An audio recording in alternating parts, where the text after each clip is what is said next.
حول ولا قوة إلا بالله العلي العظيم.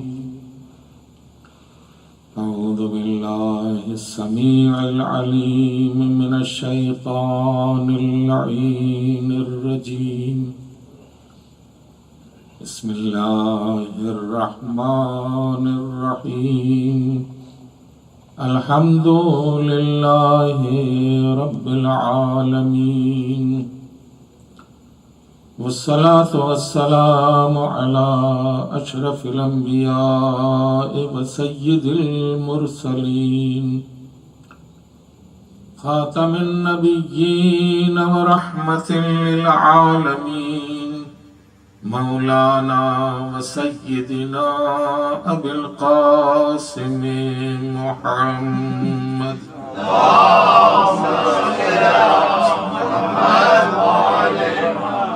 صلى الله عليه وعلى أهل بيته الطيبين الطاهرين المعصومين المنتجبين الأكرمين، لا سيما على بقية الله في الأرضين، ولعنة الله على أعدائهم من يوم ظلمهم إلى يوم الدين. أما بعد، فقد قال سبحانه تبارك وتعالى في كتابه الكريم وهو أصدق الصادقين. بسم الله الرحمن الرحيم. إنا خلقنا الإنسان من نطفة أمشاج نبتليه فجعلناه سميعا بصيرا. إنا هديناه السبيل إما شاكرا وإما كفورا. صلوات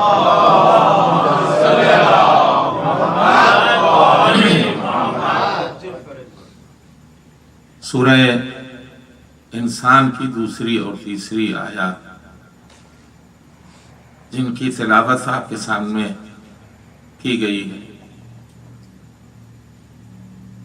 اس کا ظاہری ترجمہ یہ ہے کہ بلا شبہ ہم نے انسان کو ملے جلے نطفے سے پیدا کیا ہے،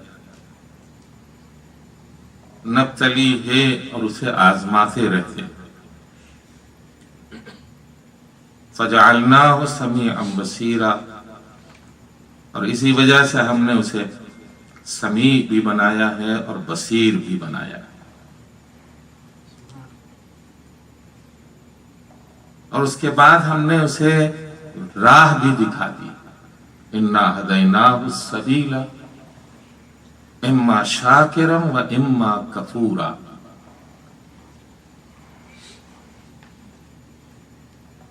اس سورہ مبارکہ کی ابتدا یہاں سے ہوتی ہے کہ هل أتى على الإنسان حين من الدهر لم يكن شيئا مذكورا. انسان کے اوپر ایسا بھی وقت آیا ہے اور ایسا بھی زمانہ آیا ہے کہ وہ کوئی قابل ذکر وجود نہیں تھا. اس کے بعد ارشاد ہوتا ہے کہ ہم نے اسے ملے جلے نطفے سے پیدا کیا ہے، اور اسی پیدائش کے بعد یہ نہیں ہوا ہے کہ ہم نے اسے ایک بار آزمایا. انسان پیدا ہوتا رہتا ہے تو دو جہت ہے. ایک تو یہ کہ ہر انسان کو خداوند عالم مسلسل آزماتا رہتا ہے، ایک پہلو یہ ہر انسان کو خداوند عالم مسلسل آزماتا رہتا ہے، اور دوسرا پہلو یہ ہے کہ تمام انسانوں کو وہ آزمائش میں رکھتا ہے. ایک تو یہ ہے کہ انسان اگر آزمائش میں رکھا جائے تو کیا یوں ہی رکھا جائے گا؟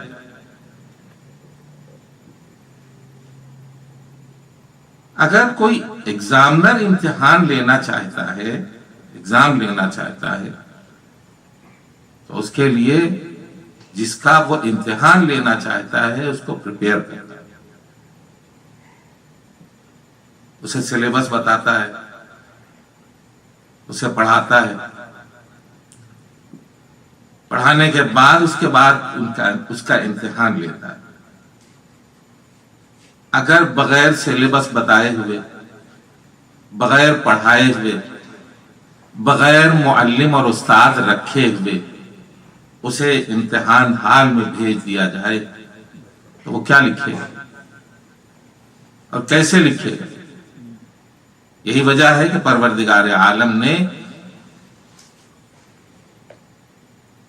انسان کو خلق کرنے کے بعد سب سے پہلے اسے استاد دیا، اور دیا ہی کیا، وہ خود استاد بن گیا، وہ خود استاد بن گیا۔ انسان میں جو صلاحیتیں اس نے رکھیں، وَجَعَلْنَاهُ سَمِيعًا بَصِيرًا، ظاہری طور سے دیکھنے والا نہیں کہ جانور بھی دیکھ لیتے، ظاہری طور سے سننے والا نہیں کہ جانور بھی سن لیتے، یہ صفت خود پروردگار عالم کی تھی، اِنَّهُ هُوَ السَّمِيعُ الْبَصِيرُ، خدا ہی ہے جو سمیع اور بصیر ہے، اِنَّهُ هُوَ السَّمِيعُ الْبَصِيرُ، خدا ہی سمیع اور بصیر ہے۔ اور یہاں ارشاد ہو رہا ہے فَجَعَلْنَاهُ سَمِيعًا بَصِيرًا، اس کی ذات میں سمیع اور بصیر ہونا شامل ہے، اس کے عرض میں سمیع اور بصیر ہونا شامل ہے۔ اس نے بنا دیا، اسے تھا نہیں، تھا کیا، قابل ذکر نہیں تھا، قابل ذکر نہیں تھا، لیکن جب اسے اوپر اٹھایا پروردگار عالم نے تو اسے سمیع اور بصیر بنا دیا۔ یہ بنیادی چیز ہے کہ اس کو سوچنے کی ضرورت ہے کہ پروردگار عالم نے جو قابل ذکر وجود نہ ہو اسے اتنا عالی بنا دیا کہ اسے سمیع اور بصیر بنا دیا۔ تو یہ سمیع اور بصیر جو بنایا ہے اس کا پہلا استاد خود وہ بنا، وَعَلَّمَ آدَمَ الْأَسْمَاءَ كُلَّهَا، وَعَلَّمَ آدَمَ الْأَسْمَاءَ كُلَّهَا، قرآن ہی پڑھ رہا ہوں، کچھ اور نہیں پڑھ رہا ہوں۔ اور خدا بند عالم نے آدم کو تمام اسماء تعلیم کرا دی۔ میرا معبود اس کو تھوڑا سا علم دے دیا ہوتا، کہا دیکھو کہ استاد کون ہے، استاد ناقص علم نہیں دینے والا، اس لیے کہ اس کے یہاں کمال ہی کمال پایا جاتا ہے، جو عطا کرے گا وہ نقص پہ عطا نہیں کرے گا، کامل عطا کرے گا۔ لہذا اس نے یہ ارشاد فرمایا کہ ہم نے تمام اسماء اسے تعلیم کر دی، اور جب تمام اسماء اسے تعلیم کر دیے تو یہ اسماء جو ہے اس نے آدم کو عالم بنا دیا، اور جب آدم کو عالم بنا دیا تو اس کی دو صفتیں نمایاں طور سے بیان کر دی، فَجَعَلْنَاهُ سَمِيعًا بَصِيرًا۔ اگر علم نہ ہو تو انسان نہ سمیع ہو سکتا ہے نہ بصیر ہو سکتا ہے۔ صلوات پڑھیں محمد و آل محمد۔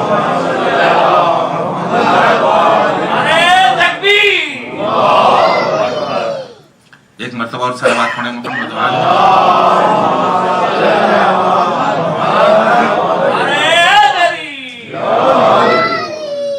پروردگار عالم نے اسے بنایا، اسے سمیع اور بصیر بنا دیا، سمیع اور بصیر بنانے کے بعد اختیار اسے دے دیا، اِنَّا هَدَيْنَاهُ السَّبِيلَ، راستہ بھی دکھا دیا، پھر اختیار دے دیا۔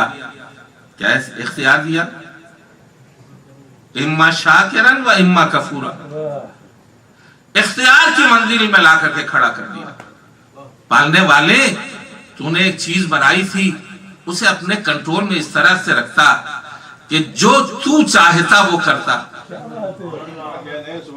جو تو چاہتا وہی کرتا، اور اس کے علاوہ کچھ اور نہ کرتا۔ تو ہمارے سمجھ میں بات آتی کہ تو اسے پسند کرتا ہے، اسی لیے اس نے اس طرح کا بنایا کہ جو چاہوں، جو میں چاہوں وہ کرے۔ تو ادھر سے یہ آواز آئے گی کہ میاں ہم یہ نہیں چاہتے کہ ہماری اعلیٰ ترین مخلوق جبر کی بنیاد پر میری اطاعت گزار بنے.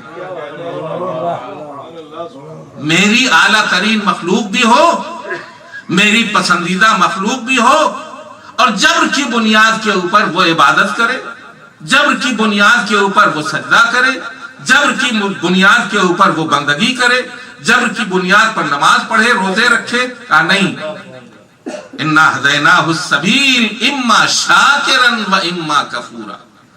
اگر جبر کی بنیاد کے اوپر ہم نے کوئی کام اس سے لیا ہوتا تو کچھ ادا کرنے کی اور کچھ جزا دینے کی ضرورت نہیں تھی. جنت اور جہنم اس لیے بنائے گئے کہ پروردگار عالم نے انا ہدیناہ السبیل اما شاکرا و اما کفورا، تمہیں اختیار ہے، تم چاہے جنت پہ چلے جاؤ یا جہنم اپنے لیے خرید لو، تمہیں اختیار ہے. تو اگر تمہیں اختیار ہے تو اس منزل کے اوپر تمہیں آنا پڑے گا. تمہیں سمیع و بصیر بنایا گیا ہے، اسی وسیلے سے تمہیں اس منزل کے اوپر آنا پڑے گا کہ جبر کے ہاتھوں نماز نہ پڑھو، جبر کے ہاتھوں نماز نہ پڑھو. ایسا نہ ہو کہ جیسے ہی نماز کا وقت ہو شرطے آ جائیں اور آنے کے بعد تمہاری دکانیں بند کرانا شروع کر دیں. جبر کے ہاتھوں بندگی نہ کرو کہ ماہ مبارک آئے تو تم جو ہے وہ دکانیں اپنی بند کرو اور ساری چیزیں بند کر دو اور چھپ چھپ کر کے کھاؤ. نہیں، جبر کے ہاتھوں بندگی نہیں لینا چاہتا، جبر کے ہاتھوں اطاعت نہیں لینا چاہتا، جبر کے ہاتھوں نماز نہیں پڑھانا چاہتا، جبر کے ہاتھوں میں کچھ بھی نہیں کرانا چاہتا. اما شاکرا و اما کفورا. یہ دیکھو، جب تمہیں میں نے سمیع اور بصیر بنا دیا ہے تو تم خود اپنے آپ کو پہچانو، اس کائنات کو پہچانو، میری عطا کردہ نعمتوں کو پہچانو. اور نعمتوں کو جب پہچان لو گے تو تمہاری زبان بند رہ ہی نہیں سکتی، تم شکر خدا ادا کرنے کے لیے آمادہ ہو جاؤ گے. اور یہ اختیار کی منزل ہوگی، جبر کی منزل نہیں ہوگی. سمیع اور بصیر ہونا یہ کریڈٹ بناتا ہے کہ جتنا انسان خدا کی عطا کردہ نعمتوں کو دیکھتا چلا جائے گا، پہچانتا چلا جائے گا، اتنا ہی شکر ادا کرتا چلا جائے گا. اس کا شکر ادا کرنا ہی اسے آمادہ کرے گا کہ سجدے میں چلا جائے، نمازیں پڑھے اور عبادتیں کرے. صلوات پڑھے محمد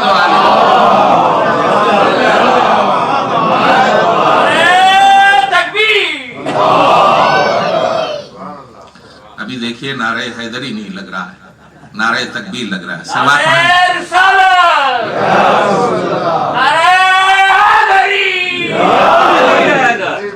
اب یہاں رک کر کے ایک بات اور بھی کہنا چاہتا ہوں. عام طور سے لوگ ایک ذہنوں میں یہ باتیں بٹھا کر کے رکھتے ہیں کہ بھئی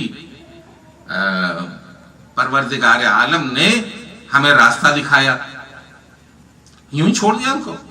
کہا نہیں، چھوڑا نہیں ہم کو. خلق کرنے کے بعد چھوڑ دیا، پسندیدہ مخلوق خلق کر دینے کے بعد چھوڑ دی گئی. ہمارے لوگوں کے ذہنوں میں، اکثر لوگوں کے ذہنوں میں اور اکثر لوگوں کی ایکٹیویٹیز سے یہی بات ظاہر ہوتی ہے کہ اللہ نے ہمیں چھوڑ دیا، ہماری مرضی، ہم جو چاہے کریں، ہم جو چاہے کریں، ہماری مرضی. ہمارے بازوؤں کی مچھلیاں ہماری طاقت اور ہمارا گویا روب اور دبدبا یہ کہتا ہے کہ ہم جو چاہیں کریں، جو چاہے کریں.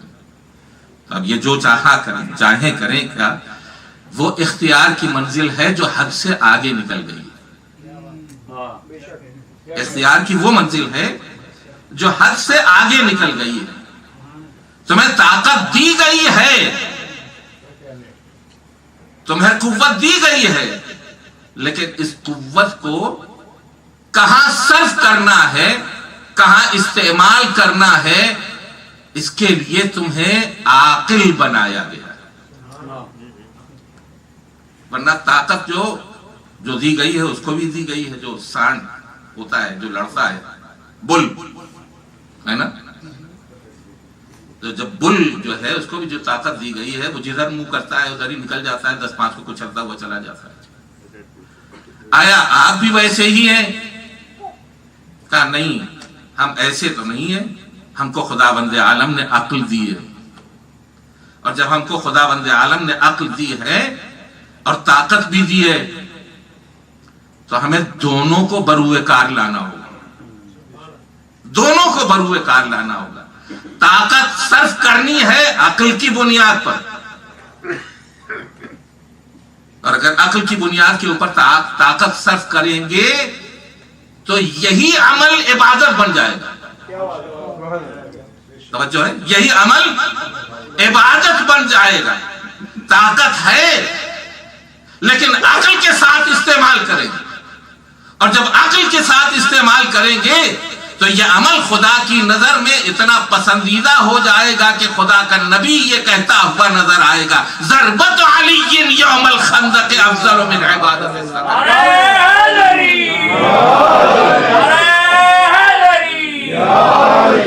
ہے نا؟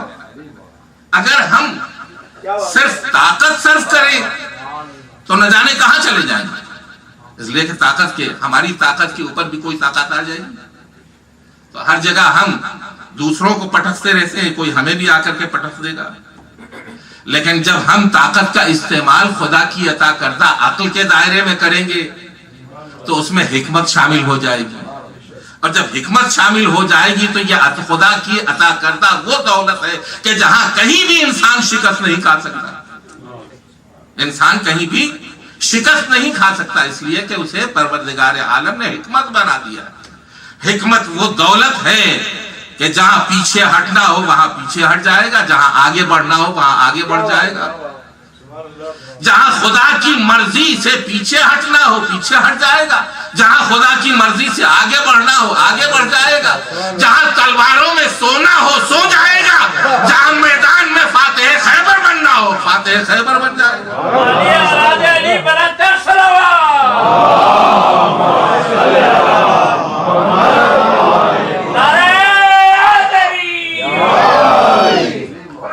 پروردگار عالم نے چھوڑا نہیں۔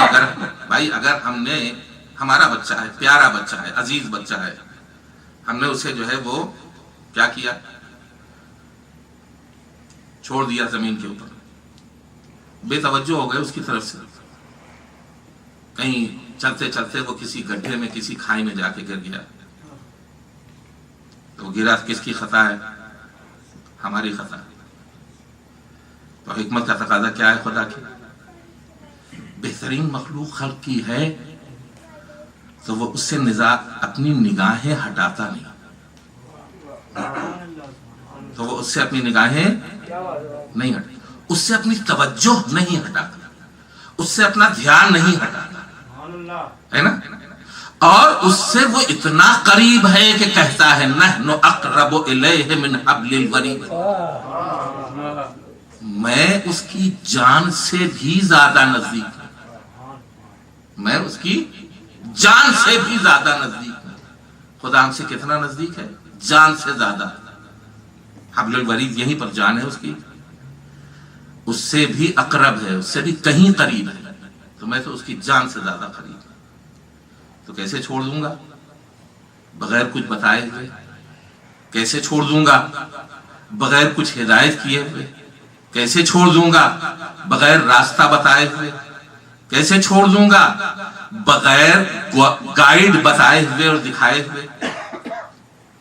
اتنا عزیز ہے یہ انسان خدا کو، اور اتنا پسند ہے یہ انسان کہ اس نے بتانے والے بھی 1,24,000 بھیجے۔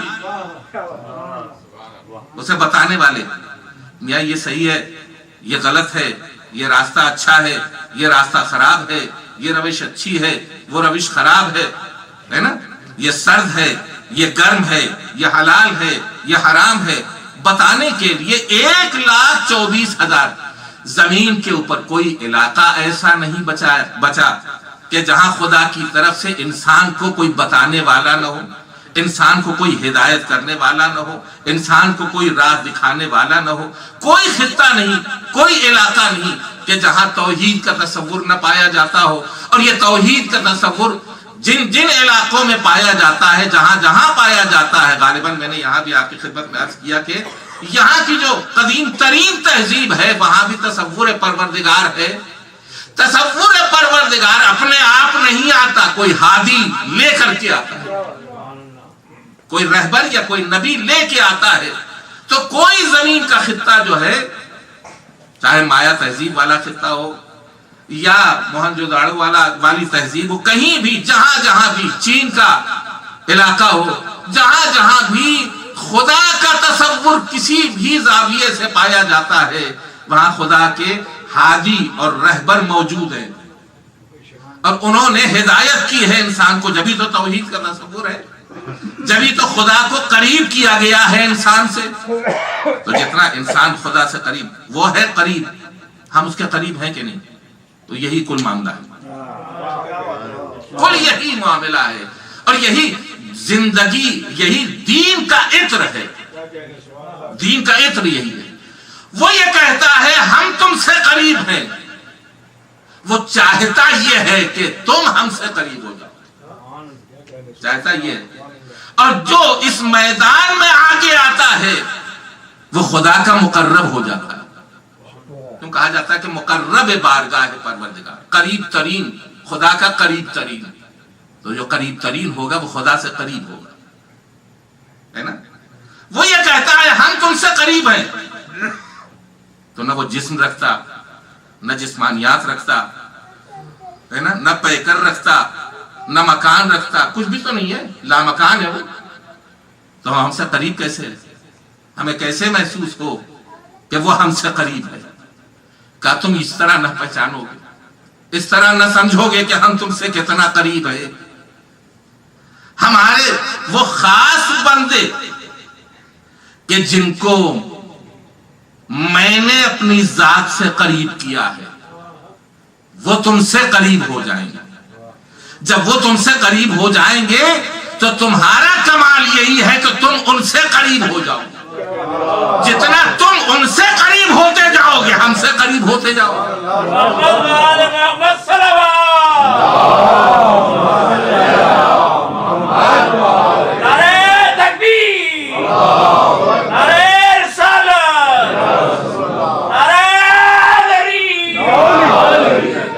جتنا ان سے قریب ہوتے جاؤ گے اتنا ہی ہم سے قریب ہوتے جاؤ گے.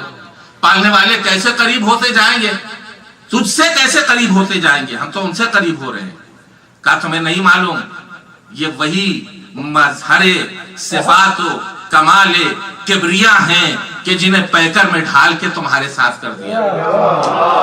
صلوات پڑھیں محمد و آل محمد.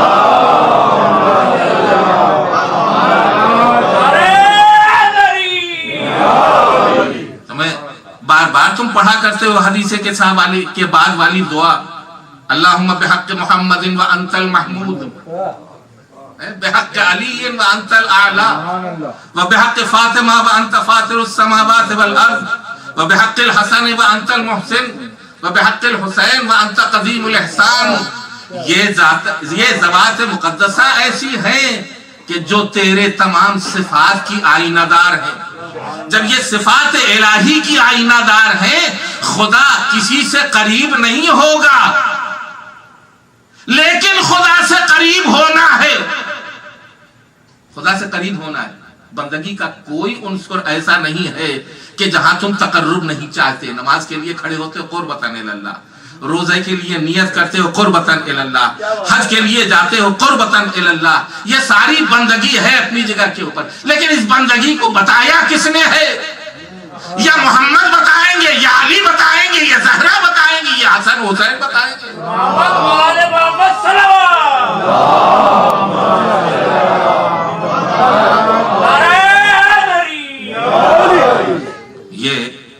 یہ ہے. اب یہاں رک کر کے ایک بات آپ کی خدمت میں عرض کرنا چاہتا ہوں، اور وہ یہ کہ کیا پروردگار عالم نے کوئی پارشلٹی برتی ہے؟ اس نے کچھ شخصیتوں کو ہمارے اوپر کر دیا ہے اور اسی لیے کہتے ہیں کہ صاحب وہ ہیں، ہم ہیں، وہ ہم سے جدا ہیں، وہ ہم سے جدا ہیں، ہم سے الگ ہیں. ایسی کوئی پارشلٹی برتی گئی ہے؟ یا پروردگار عالم حکمت والا ہے، جب تک کہ وہ اپنے بندوں میں لوگوں کو آزما نہیں لیتا، کسی کو کوئی درجہ نہیں دیتا، کسی کو کوئی منزل نہیں دیتا، کسی کو کوئی مقام نہیں دیتا۔ ہمارے یہاں رشوت سے منصب مل جاتے ہیں، ہمارے یہاں پارشلٹی سے کوئی عہدے مل جایا کرتے ہیں، لیکن خداوند عالم حکیم ہے، وہ کسی کو کسی کے اوپر مسلط نہیں کرتا۔ اگر تمہارے اندر جوہر ہے تم آگے جاؤ، اگر اس کے اندر جوہر ہے وہ آگے جائے۔ کسی کو اس نے جو ہے ایسے ہی ہمارے اوپر مسلط نہیں کیا ہے، کسی کو مسلط نہیں کیا۔ تو اگر یہ کہا جائے کہ پروردگار عالم نے پیغمبر اکرم صلی اللہ علیہ وآلہ وسلم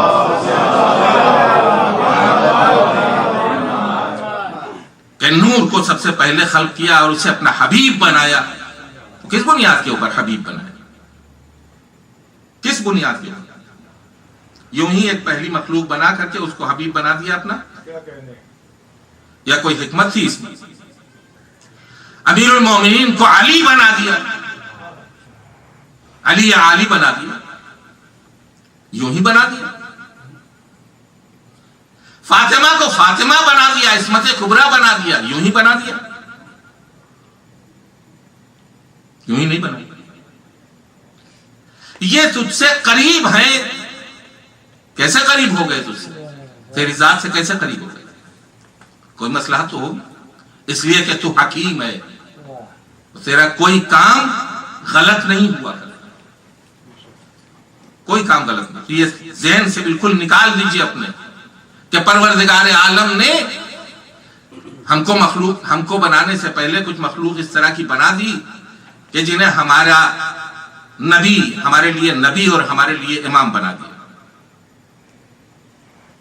اپنے سے نہیں بنایا، انہوں نے اپنی صلاحیتوں کا اظہار کیا، انہوں نے اپنی صلاحیتوں کا اظہار کیا، انہوں نے اپنی بندگی کا اظہار کیا، اپنی لیاقتوں کا اظہار کیا، اپنی ایبیلٹی کا اظہار کیا۔ انہوں نے پروف کیا کہ ہم تیرے عزیز ترین بندے ہیں، لہذا انہیں محبت ملی خدا کی، یہ حبیب خدا ہوئے۔ ایک جملہ میں زیارت جناب فاطمہ زہرا کا آپ کی خدمت میں عرض کرنا چاہتا ہوں کہ یہ صورت سب کے یہاں پائی جاتی ہے، سب کے یہاں پائی جاتی ہے۔ یہ پہلے آزمائے گئے، اس کے بعد یہ ہادی بنے۔ جناب فاطمہ زہرا سلام اللہ علیہا کی زیارت آپ پڑھتے ہیں، یا ممتحنۃ امتحنک اللہ الذی خلقک قبل ان یخلقک۔ اے ممتحنہ، ممتحنہ یعنی امتحان دی ہوئی پرسنالٹی، ممتحنہ نہیں کہا گیا، امتحان دینے والی، امتحان جس کا امتحان لیا جا چکا۔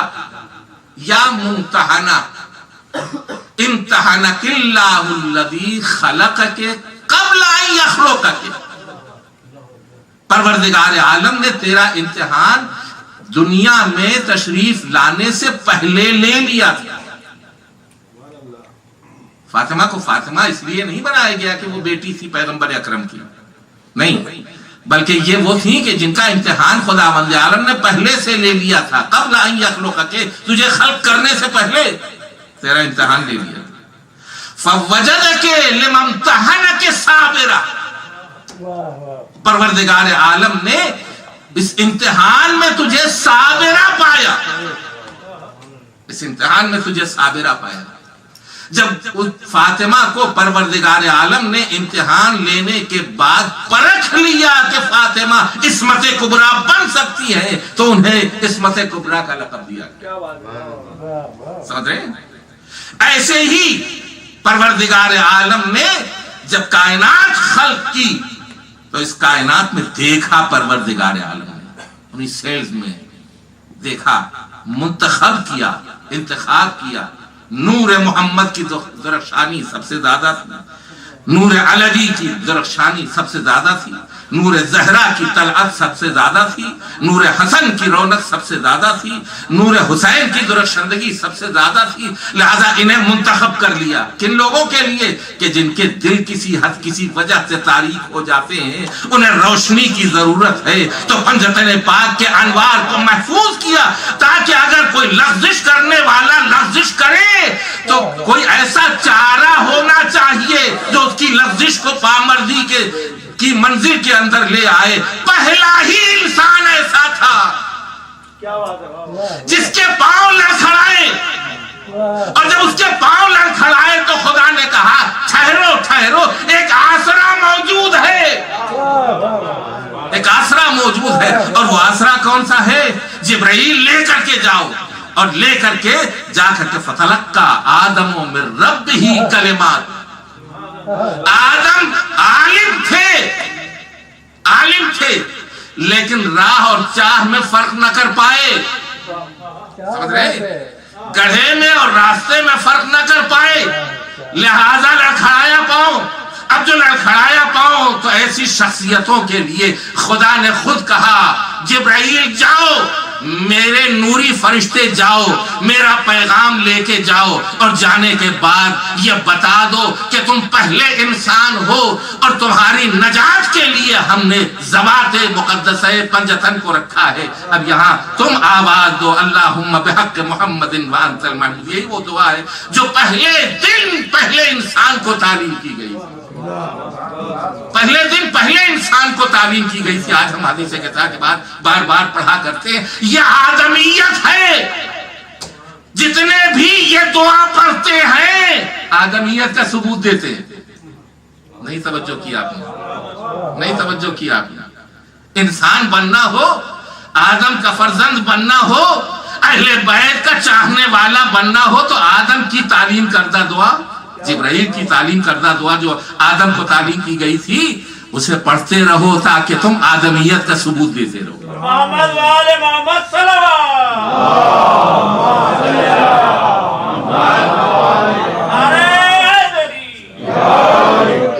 اب لے جا کر کے یہاں جبرائیل سے کہو کہ تم یہ کلمات اپنی زبان کے اوپر جاری کرو، ہے نا؟ اسماء اور کلمات میں فرق ہے۔ اسماء پیکر کی حیثیت رکھتے ہیں، کلمات روح کی حیثیت رکھتے ہیں۔ صلاۃ پڑھے محمد وآل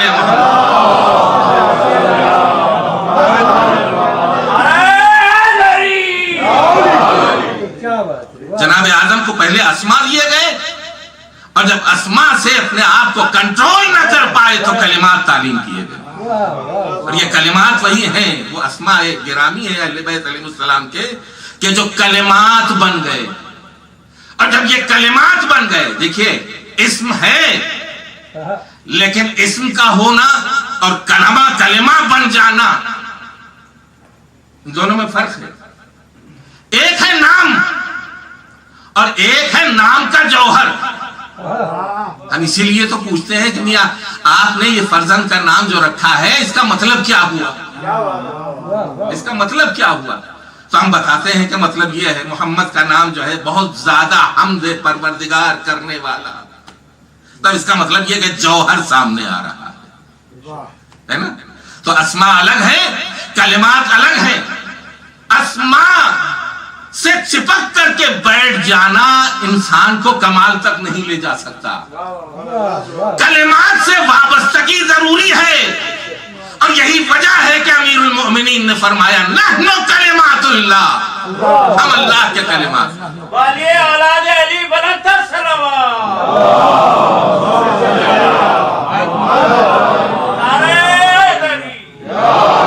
اس سے بہتر انداز میں صلوات پڑھیں محمد۔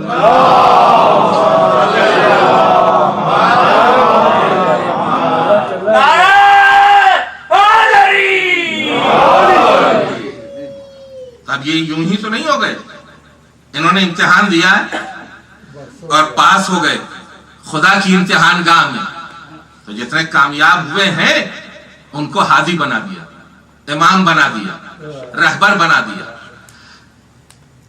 جنہیں رسول یا نبی بنایا ان کی شان الگ ہے، جنہیں امام بنا دیا ان کی شان الگ ہے۔ امتحان لیا گیا اور امتحان لینے کے بعد جتنی صلاحیت جس میں پائی گئی اس کو رہبر بنایا گیا، ہادی بنایا گیا، رسول بنایا گیا، نبی بنایا گیا۔ تو ایک چیز جو ہوتی ہے وہ یہ ہے کہ امتحان میں کوئی پاس ہوتا ہے، اور دوسری چیز یہ ہوتی ہے کہ امتحان میں پاس ہونے کے بعد اگر آپ کو سرٹیفکیٹ نہ ملے تو آپ لاکھ امتحان دیا کیجیے، آپ کے پاس کوئی پروف نہیں ہے کہ آپ نے امتحان دیا، کوئی پروف آپ کے پاس نہیں ہے کہ آپ نے امتحان دیا کیوں۔ تو یہ جو امتحان دینے والے تھے کہ جن کو ہدایت کے لیے، انسانیت اور بشریت کی ہدایت کے لیے نبی یا رسول بنایا گیا تھا، اگر ان کو سرٹیفکیٹ نہ ملتا تو کیا ہوتا؟ یہ سرٹیفائیڈ نہ ہوتے، ہے نا؟ جب یہ سرٹیفائیڈ نہ ہوتے تو لاکھ اپنی جگہ کے اوپر کہتے کہ مجھے نبی بنایا گیا ہے۔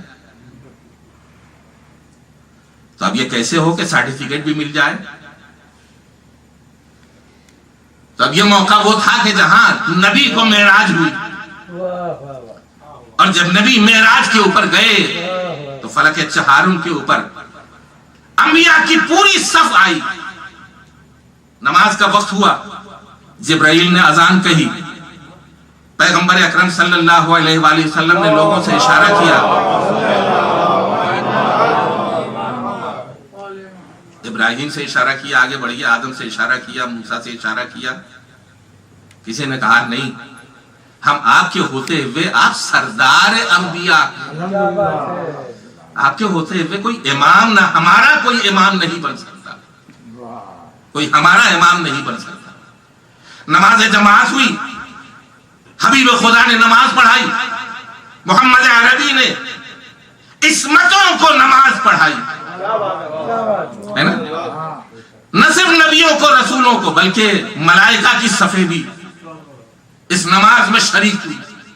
نماز ختم ہوئی، جناب جبرائیل آگے بڑھے، یا رسول اللہ ان سے پوچھئے آپ کو ان کو نبوت کہاں سے ملی، ان سے پوچھئے انہیں رسالت کہاں سے ملی، یا رسول اللہ دریافت کیجئے۔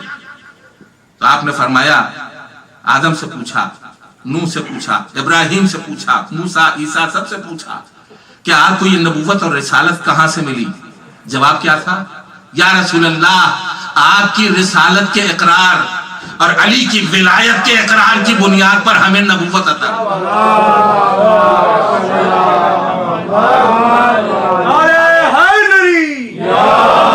دیکھ رہے ہیں یہ کہاں سے، یہ اب یہ سرٹیفکیٹ مل رہا ہے، یہ سرٹیفکیٹ مل رہا ہے نا؟ امتحان میں تو گزر گئے تھے لیکن سرٹیفکیٹ ملنا ضروری تھا۔ سرٹیفکیٹ کے اوپر جو تحریر لکھی جانے والی تھی، رسالت کے اقرار، علی کی ولایت کے اقرار، جب یہ تحریر لکھی جا چکی تو یہ ابراہیم ابراہیم ہوئے، موسیٰ موسیٰ ہوئے، آدم آدم ہوئے، نوح نوح ہوئے۔ ایک صلوات پڑھیں محمد و آلہ۔ نعرہ تکبیر، نعرہ رسالت، نعرہ حیدری، علی اولاد علی بلند صلوات۔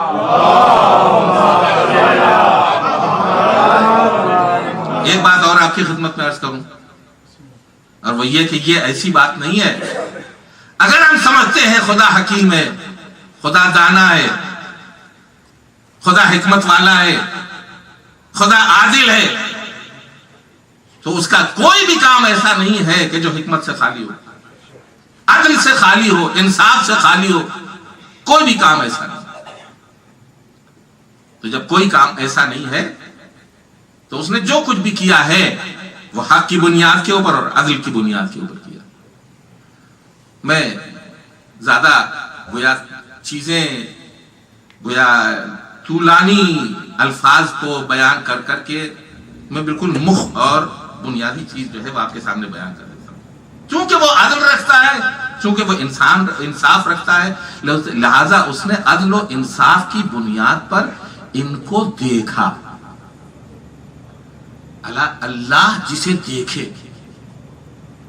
کتنے ایسے بندے ہیں کہ اللہ ان کی طرف دیکھتا ہی نہیں. کیا بات ہے.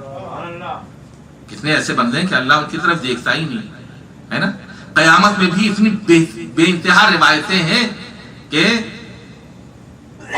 قیامت میں بہت سے گناہگار ایسے جائیں گے کہ جن کے لیے یہ لکھا ہوا ہے حدیثوں میں کہ وَلَا يَنظُرُ إِلَيْهِ، خداوند عالم ان کی طرف دیکھے گا بھی نہیں.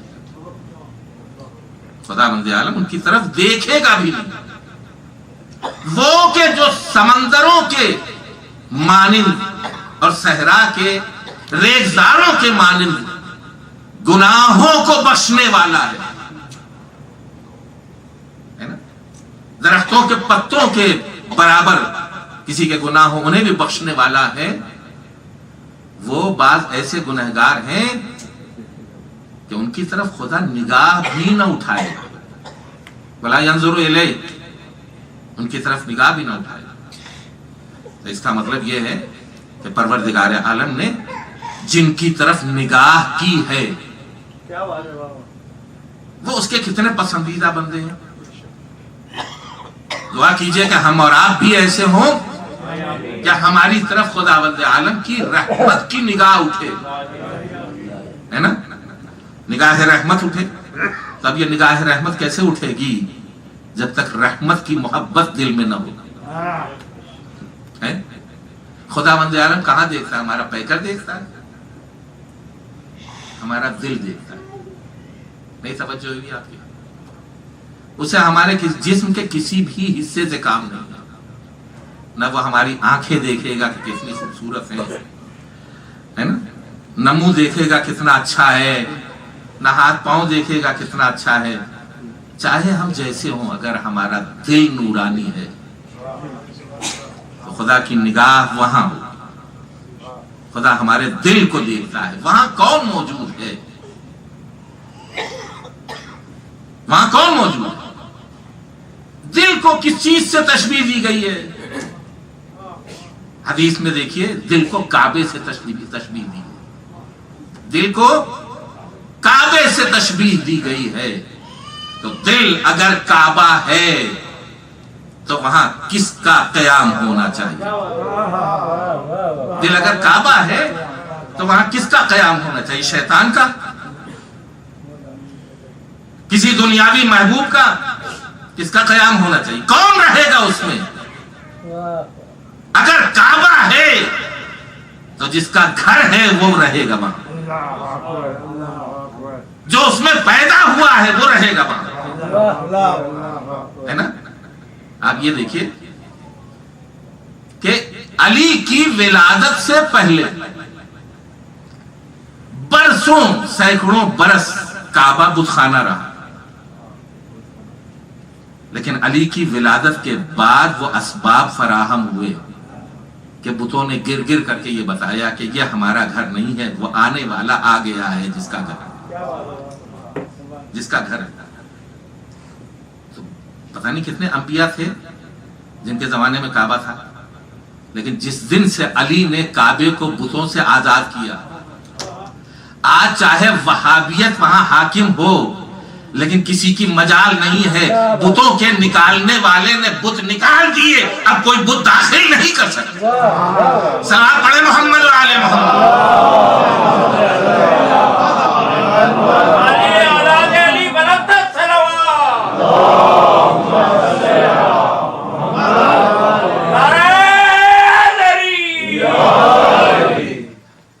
وہ آخری بات جو ہے میں کہہ کر کے آپ کی زحمت کو تمام کرنا چاہتا ہوں کہ پروردگار عالم حکیم ہے. حکمت کی بنیاد کے اوپر اس نے ان شخصیتوں کو اپنا قرب عطا کیا اور اسی قرب کی بنیاد کے اوپر ان سے یہ عہد و پیمان لے لیا ہے. ان کو عہد و پیمان دے دیا ہے جس کی شفاعت تم کر دو گے. ان ذوات مقدسہ سے کہا جن کی شفاعت تم کر دو گے، جس شخص کی شفاعت تم لوگ کر دو گے ہم اسے بخش دیں گے. ہے نا؟ عہد و پیمان لے لیا. اس کی دلیل میں آپ کی خدمت میں عرض کرنا چاہتا ہوں. زیارت جامعہ تو آپ میں سے کئی حضرات پڑھتے ہوں گے، طولانی ہے لیکن 10ویں امام نے جو زیارت ہمیں تعلیم دی ہے معتبر ترین زیارتوں میں سے پڑھیے تاکہ نورانیت دل آپ کو پروردگار عالم کی طرف سے عطا ہو، آپ کا قلب نورانی ہو، اور جس قدر قلب نورانی ہوگا اسی قدر اہل بیت کی محبت اس دل کے اندر جاگت ہوگی۔ اسی زیارت نامے میں امام علی نقی علیہ السلام فرماتے ہیں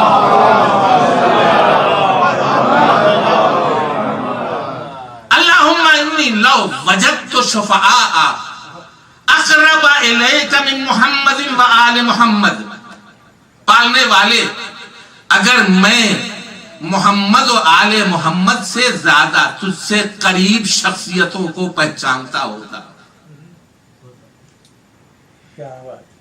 اگر میں محمد و آل محمد سے زیادہ تجھ سے قریب دوسرے افراد کو پہچانتا ہوتا تو میں ان کی لشفاعت ہوں، تو میں ان کی شفاعت حاصل کرتا، لیکن کیا کروں کہ محمد و آل محمد سے زیادہ تجھ سے قریب کوئی ہے ہی نہیں، اور چونکہ محمد و آل محمد کو تو نے اپنے سے قریب کیا ہے حکمت کی بنیاد پر، عدل کی بنیاد کے اوپر، لہذا ہم جو کچھ بھی تجھ سے مانگتے ہیں ان کے نام کی بھیک مانگتے ہیں۔ محمد و آل محمد صلوات۔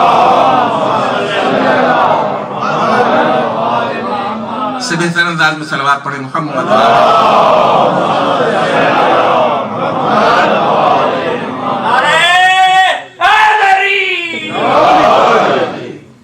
آج ہمارا فریضہ جو ہے وہ یہ ہے کہ ہم اہل بیت علیہ السلام کی سیرت، ان کی زندگی کی تأسی کریں، پیروی کریں، ان کے نقش قدم پر چلنے کی کوشش کریں تاکہ خدا کے محبوب بن جائیں،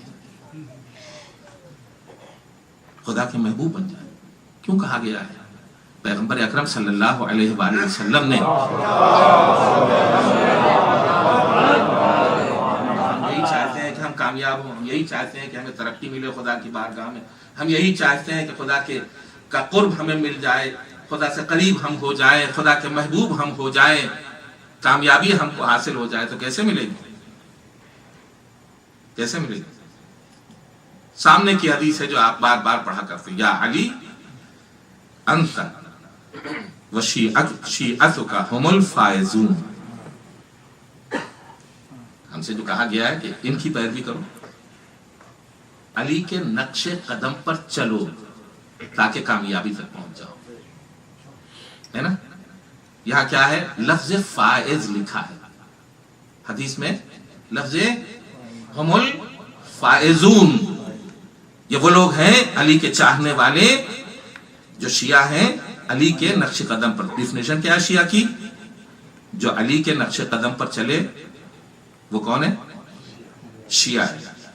علی کے نقش قدم پر چلے، صرف نعرہ حیدری نہ لگائے، سمجھ رہے ہیں آپ؟ علی کے نقش قدم پر چلے۔ ابو ذر کس شخصیت کا نام؟ 4 آدمی بوریاں اٹھا کر کے،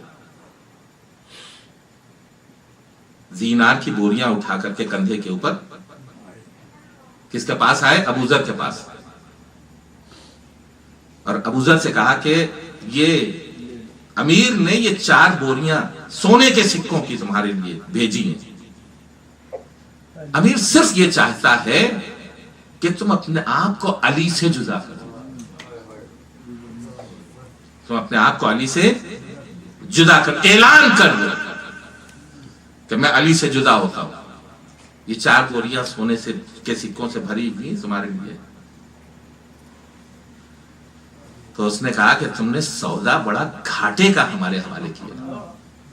ابو ذر نے کہا، جناب ابو ذر نے بڑا گھاٹے کا سودا تم سے ہمارے حوالے کیا ہے، بہت کم قیمت لگائی ہے، علی کی محبت کی قیمت بہت کم لگائی ہے۔ یہ کیا کائنات بھی اگر ابو ذر کے حوالے کر دی جائے اور کہا جائے کہ علی کا دامن چھوڑ دو تو کائنات کو ٹھکرا دوں گا، علی کو نہ ٹھکراؤں گا۔ ابو ذر کیا سمجھتے ہیں؟ ابو ذر سمجھتے ہیں اصل و اساس کائنات پروردگار علی کی ذات ہے۔ اور یہ کیسی حالت میں یہ لوگ مایوس ہو کے وہ بوریاں لے کر کے چلے گئے۔ اور روایت میں یہ ملتا ہے کہ ابو ذر کی حالت یہ تھی کہ جناب ابو ذر اور ان کے بچے 3 دن سے فاقے کر رہے تھے، 3 دن سے فاقے کر رہے تھے۔ ایسے موقع کے اوپر اگر کوئی اتنی بڑی دنیا ٹھکرائے تو ابو ذر بنتا ہے، ایسے موقع کے اوپر اگر یہ اقدام کرے تو شیعہ علی ابن ابی طالب بنتا ہے۔ یہ اسے کہتے ہیں شیعہ علی ابن ابی طالب، اسے کہتے ہیں کہ یا علی انت و شیعتک هم الفائزون، اے علی تم اور تمہارے شیعہ کامیاب ہونے والے ہیں۔ کامیاب ہونے، یہ لفظ فائزون یہاں کیوں رکھا؟ ہمیں سمجھانے کے لیے رکھا کہ جب علی کی آخری آواز مسجد میں مصلی کے اوپر محراب میں گونجے فزت ورب الکعبہ، تو یہ فزتو اور وہ فائزون ملا کے دیکھنا ایک ہی منزل ہے۔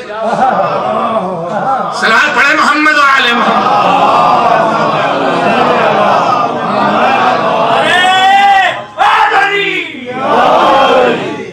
بس آج کی گفتگو ختم کرتا ہوں، انشاءاللہ پھر آپ کی خدمت میں کل بشرط حیات کچھ خدمت کرنے کا موقع ملے گا پروردگار عالم کی طرف سے۔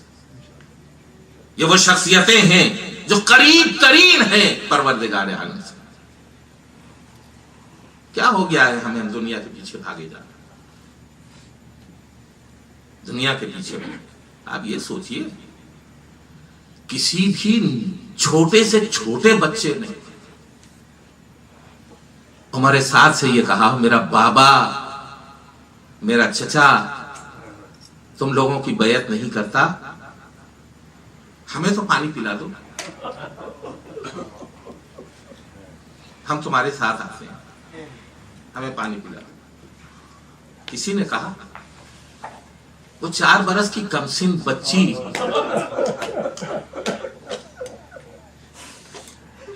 جو بابا کی محبت میں اس طرح سرشار تھی کہ جب تک بابا کا سینہ نہیں ملتا تھا سکون نہیں ملتا تھا اس نے بھی جب چچا کی شہادت ہو گئی تو میں نے کل آپ کی خدمت میں پڑھا کہ پھر اپنی پیاس کا ذکر نہیں کیا، بابا کی پیاس کا ذکر کیا۔ اور زلجنا سے یہی پوچھا تھا سقیا ابھی ام قتل عطشانا، اے میرے بابا کے گھوڑے اتنا بتا دے کہ آخر وقت میں میرے بابا کو پانی ملا تھا یا یوں ہی ذبح کر دیا گیا پیاسا۔ اس کے بعد جناب سکینہ نے پیاس کا شکوہ نہیں کیا، ظاہر ہے کہ اس کے بعد آیا ہوگا پانی، لوگوں نے پیا ہوگا، 3 دن کے بعد کیا حالات جو ہے وہ بدلے ہوں گے۔ ایسا نہیں ہے کہ ہفتوں تک پانی نہ ملا ہو اور یہ ساری چیزیں نہیں، لیکن بہرحال کہنے کی بات جو ہے وہ یہ ہے کہ سکینہ اس کمسن بچی کا نام ہے کہ جسے حسین انتہائی محبت کے ساتھ صد میں اٹھانے کے لیے لائے تھے۔ بعض چیزیں ایسی ہیں مقتل میں، جیسے جناب سکینہ کا چھوٹا بھائی جناب علی اصغر، جناب علی اصغر کی حالت کیا ہے؟ ایسی حالت ہے کہ ہاتھوں کے اوپر باپ کے پھول سا بچہ تیر سے شعبہ کا شکار، اضطراب امام حسین علیہ السلام یہ ہے کہ کبھی آگے بڑھتے ہیں کبھی پیچھے ہٹتے ہیں، کہتے ہیں انا للہ و انا الیہ راجعون، رضا بقضائہ و تسلیما لامرہ، دل کو سکون دینے کے لیے بار بار یہ کلمات اپنی زبان کے اوپر جاری کرتے ہیں۔ ایک جملہ اور فرمایا ہے، ایک جملہ اور فرمایا ہے، یہ ہمارے لیے ہے۔ ہم چھوٹی چھوٹی مصیبتوں میں گرفتار ہونے کے بعد بے چین ہو جاتے ہیں، آپا اپنا کھو دیتے. لیکن امام حسین علیہ السلام کا یہ جملہ یادگار ہے، اسے یاد رکھیے گا. جب ہو گئی علی اصغر کی شہادت اور پھول سے بچے کے خون کو اپنے چہرے پر حسین نے مل لیا، تو فرماتے ہیں پالنے والے یہ مصیبت حسین کے لیے انتہائی سخت، یہ مصیبت حسین کے لیے انتہائی سخت. لیکن دوسرا جملہ، اس جملے کا دوسرا حصہ سنیے. لیکن چونکہ تو دیکھ رہا ہے، چونکہ تو دیکھ رہا ہے، لہذا یہ مصیبت بھی میرے لیے آسان ہے. چونکہ تو دیکھ رہا ہے.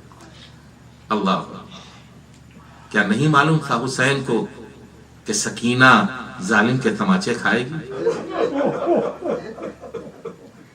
لائے تھے اسی لیے، لائے تھے اسی لیے کہ یہ تعب اور یہ کرب اور یہ مصیبت بھی ہمیں برداشت کرنی ہے. سر حسین نو کے نیزہ کے اوپر بھی اپنی بچی کی طرف تھا، دیکھتا رہا ہوگا. اور یقیناً جناب زینب سے بعض روایتوں میں ملتا ہے کہ زندگی کی علامتیں سر حسین میں ملتی ہیں.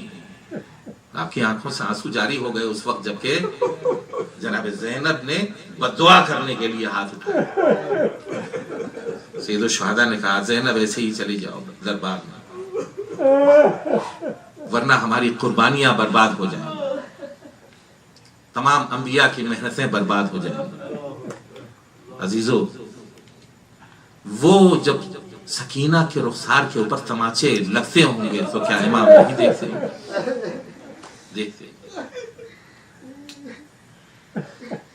سکینہ کے لیے شہادت امام حسین علیہ السلام کے بعد کون سا منظر انتہائی اندوہناک تھا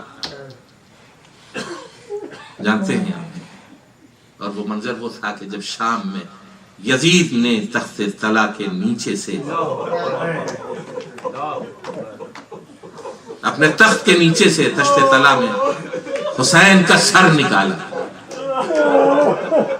تو اس تخت میں رکھا ہوا تھا. اس میں شرابی شراب پی پی کر کے بچی ہوئی شراب اسی تخت میں ڈال رہا. اہل بیت بیٹھے ہوئے ہیں سامنے، زینب بھی ہیں، رباب بھی ہیں، ام فروا بھی ہے، بیبیاں بیٹھی ہوئی ہیں، سکینہ بھی ہے.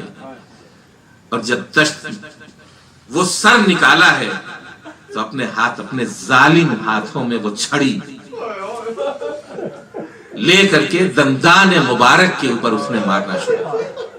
کہتا جاتا ہے حسین تمہارے دانت بڑے روشن ہیں، حسین تمہارے لب بڑے اچھے ہیں. ایک صحابی پیغمبر تھا پردہ اسلمی، اس نے کہا ہٹا لے جی نجی چھڑی، میری آنکھوں نے خود دیکھا ہے کہ انہی ہونٹوں کو رسول خدا چوسا کرتے، میری آنکھوں نے دیکھا ہے کہ ان دندان مبارک کو رسول خدا چوما کرتے تھے، تو یہ کیا ظلم کر رہا ہے. یزید نے صحابی پیغمبر کو باہر تو نکال دیا لیکن نہیں معلوم اسے قلب سکینہ کی حالت کا کیا حال.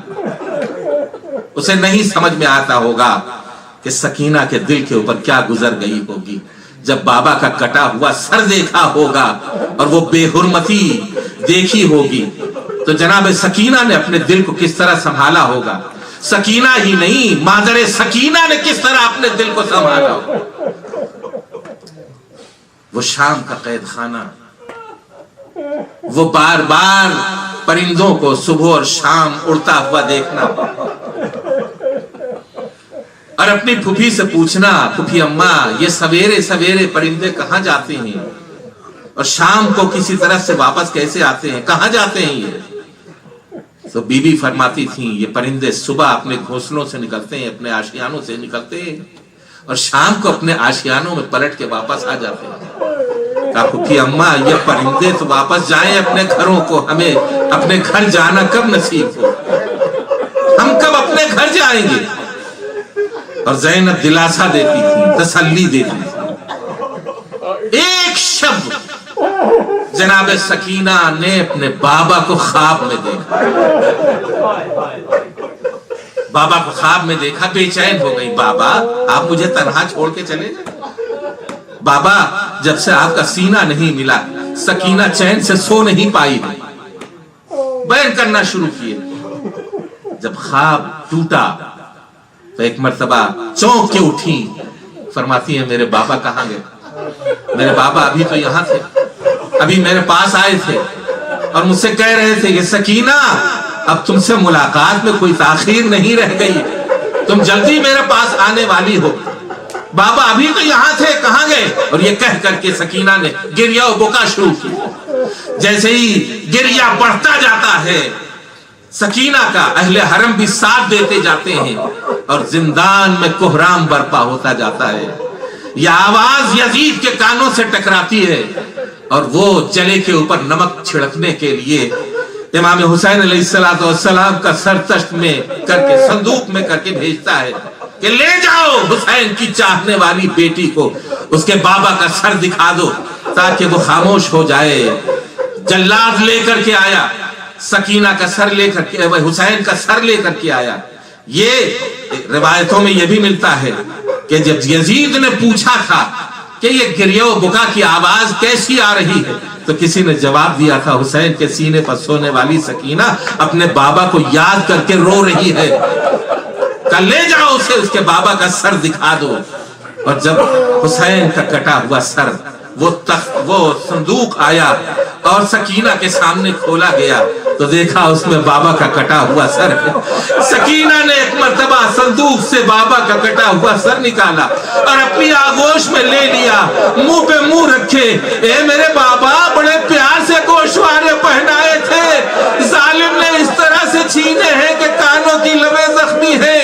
اے بابا دیکھو میرے رخسار کے اوپر تماچوں کے نشان ہیں، اے بابا دیکھو میری پھپھیاں سر برہنہ ہے، اے بابا تازیانے کھاتے کھاتے کربلا سے شام تک آئی ہوں۔ پین کرتی جاتی ہے، اہل حرم روتے جاتے ہیں۔ جب اہل حرم کا گریہ رکا، جناب رباب آگے بڑھی، شانہ ہلایا، دیکھا سکینہ کا من کا ڈھل گیا ہے، بی بی کے جسم میں جان باقی نہیں ہے۔ ایک مرتبہ زندان میں پھر کوہرام برپا ہوا، واہ سکینہ، واہ حسینہ، واہ محمد۔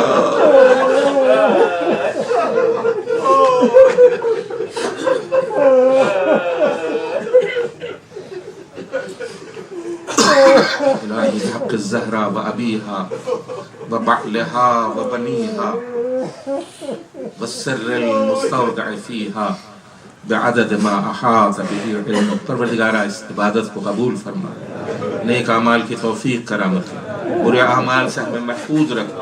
پروردگارہ بحق محمد و آل محمد ہمیں بخش دے، ہمارے والدین کو بخش دے، ہمارے والدین کے والدین کو بخش دے، جملہ مومنین و مومنات کو بخش دے۔ پروردگارہ ہماری عزاداریوں کو قبول فرما۔ پروردگارہ ہمیں حقیقی طور سے، واقعی طور سے، سچائی کے ساتھ عزائے حسین منانے کے توفیق دے۔ پروردگارہ بحق محمد و آل محمد شیعیان حیدر کرار جہاں جہاں بھی ہوں ان کی جان و مال و عزت و آبرو کی حفاظت کرنا۔ پروردگارہ بحق محمد و آل محمد آبرو اسرائے کربلا کا واسطہ، مظلومیت جناب سکینہ کا واسطہ، علماء اعلام کا سایہ ہمارے سروں کے اوپر برقرار رکھ، امام زمانہ کے ظہور میں تعجیل فرما اور ہم سب کو ان کے جانثاروں میں شامل فرما۔ ربنا تقبل منا انک انت السمیع العلیم بحق محمد و آلہ الطاہرین۔ ما سمع حسین۔